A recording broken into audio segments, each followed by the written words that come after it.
दामा भैया आए रहे जी अरे कारे बदन सुदामा भैया आए रहे जी कारे कारे बदन सुदामा भैया आए रहे जी कारे कारे बदरा सुदामा भैया आए रहे जी कोई सुदामा भैया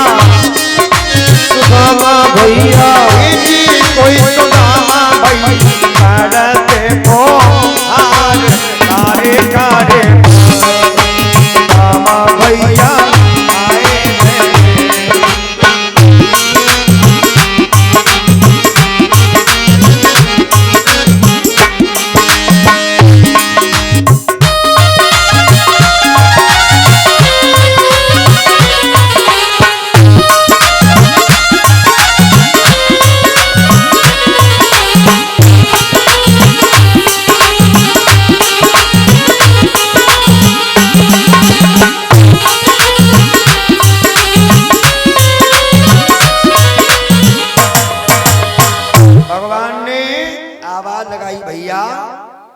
बादल आ रहे हैं भैया चलो।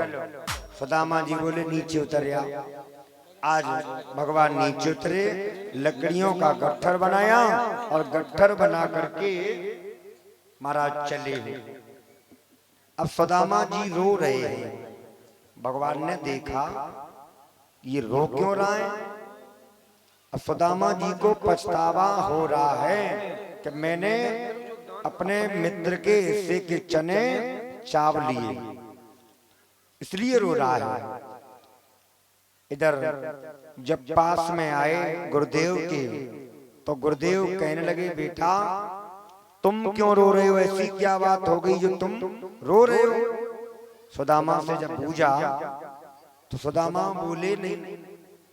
जब बोले नहीं तो महाराज कन्हैया से कहा कन्हैया अरे क्या बात हो गई, क्या झगड़ा हो गया जो रो रहे हैं।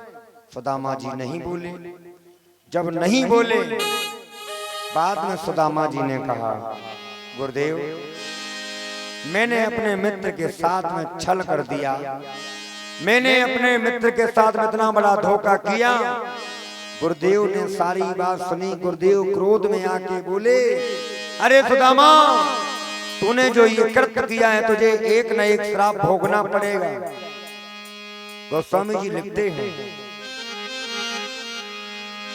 कि गुरु संग का पाटे मित्र संग छोड़, गुरु संग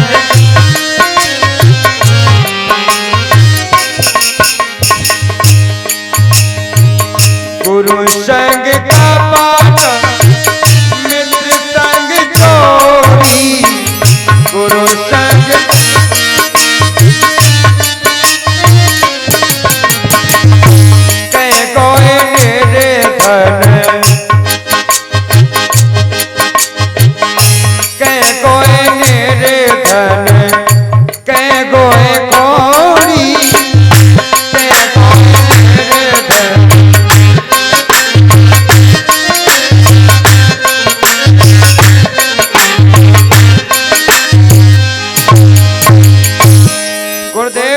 सुदामा इस चौपाई के अनुसार तुझे एक ना एक श्राप भोगना पड़ेगा।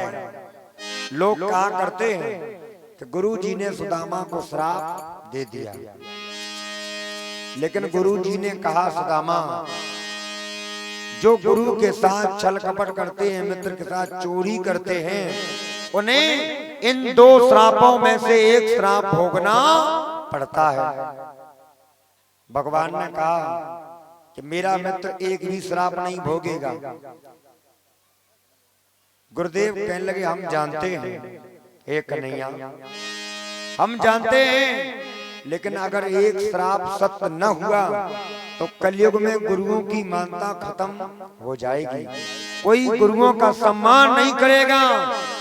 हे कन्हैया इस चौपाई के अनुसार एक श्राप सत्य बना देना। भगवान ने कहा मैं अपने मित्र को कोड़ी नहीं इसी जन्म में गरीब बनाएंगे। आज समय जब आगे बढ़ा, दोनों बालकों की पढ़ाई जो थी ब्राह्मण के लिए आई। दोनों बालक वहां से जब चले, अपने गुरुदेव को प्रणाम किया, 5 परिक्रमा लगाई, प्रणाम करके चले और उसी रास्ते में आ गए जहां पर सुदामा और कन्हैया की मित्रता हुई थी। सुदामा कन्हैया की जहां मित्रता हुई वहीं पर आज भगवान आ गए। भगवान बोले देखो जहीं पे हमारी तुम्हारी मित्रता होती, अब तुम एक काम करो, तुम अपने धाम जाओ और हम अपने धाम जाएं। सुदामा जी छोड़ना नहीं चाहते हैं, बड़ा पछतावा हो रहा है। भगवान ने कहा चले जाओ, क्योंकि जो इंसान जिसका मिलन हुआ है उसका बिछड़न भी होना है। आज भगवान ने कहा है सुदामा की करुणे सी कही की करुणा करके अन्याय मेरे तुम ध्यान न लइयो। हे सुदामा, हमारे तुम्हारे बीच में झगड़ा भी हो गया हो, उन बातों को ध्यान में न लइयो भैया। और सुनो कि धन धाम को जाओ, धन धाम में फंस मेरे मित्र सुदामा भूल मत जइयो। भैया धन धाम में फंस करके हमें भूल न जाना, बड़ी याद आएगी भैया। और सुनो भगवान संकेत दे रहे हैं कि सुख दुख के साथी सदा रहे और दारुण दुख पा घबरा मत जइयो। कोई आपत्ति विपत्ति आए तो भैया तुम घबराना नहीं।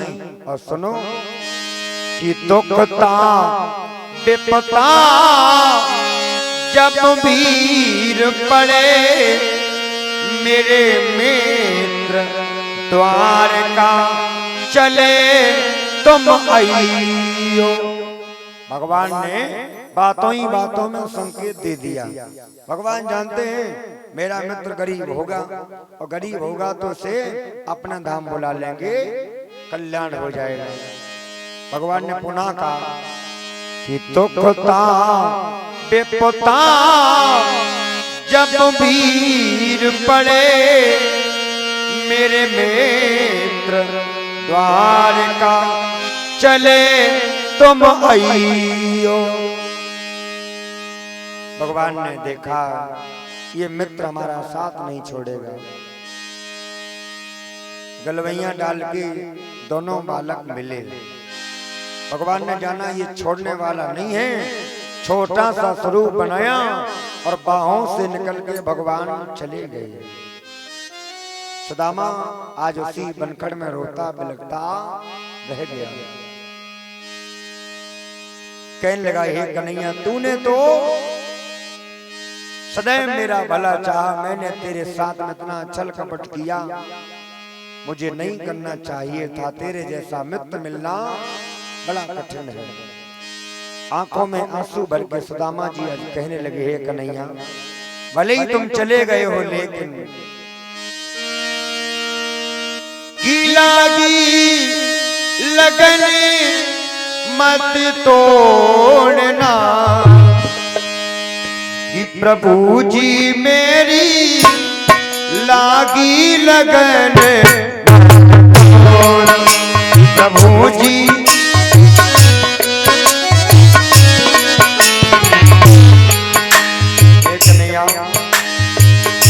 लागी लगन मत तोड़ना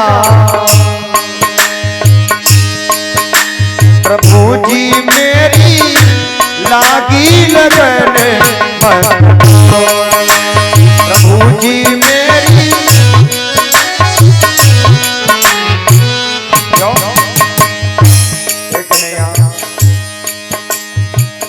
तू ही मेरा सेठ भगवन